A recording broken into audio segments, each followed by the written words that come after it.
আসসালামু আলাইকুম। আজকের রেসিপি কুলেখাড়া শাক দিয়ে মসুর ডাল।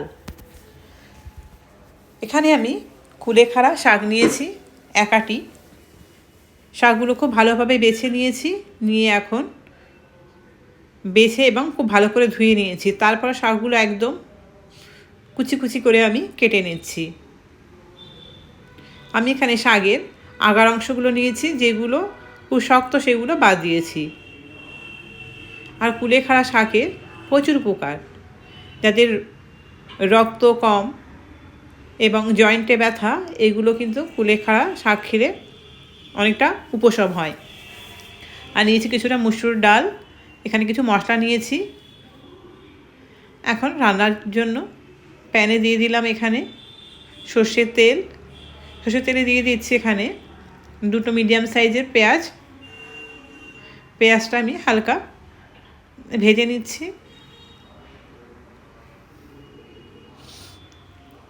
দিয়ে দিচ্ছি এখানে 5 থেকে 6টা রসুনের কোয়া। রসুনের কোয়াগুলো আমি এখানে থেতো করে দিয়ে দিয়েছি।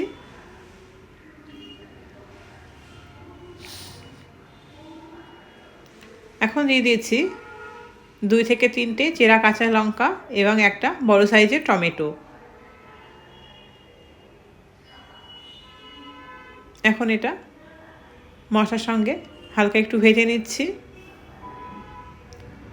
এখন দিয়ে দিচ্ছি এখানে যে কুলেখাড়া শাকটা আমি কেটে রেখেছিলাম সেটা দিয়ে দিচ্ছি।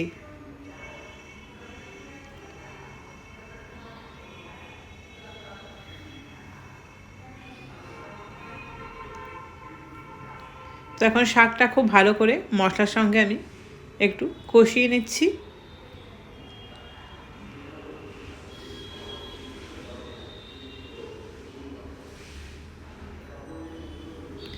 দিয়ে দিচ্ছি এখানে শাকের জন্য পরিমাণ মতো লবণ, আর দিয়ে দিচ্ছি সামান্য একটু হলুদ। দিয়ে এখন শাকটা একটু মিক্স করে নেব।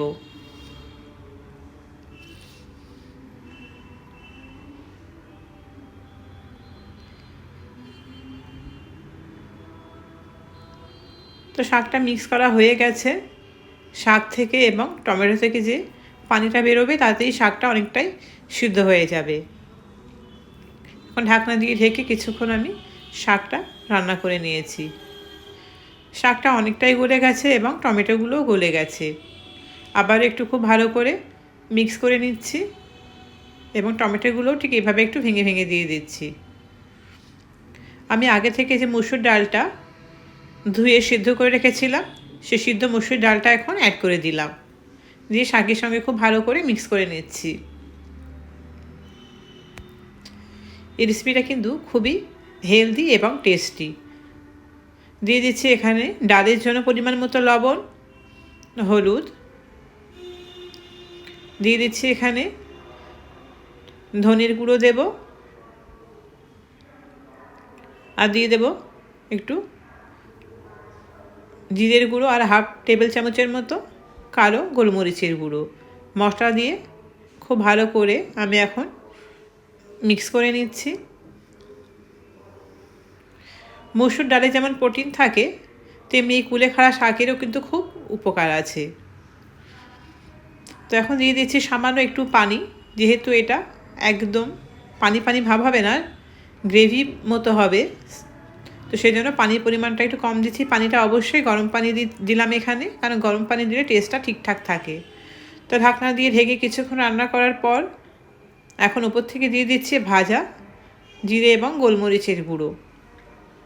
তো রান্নাটা অলমোস্ট কমপ্লিট হয়ে গেছে।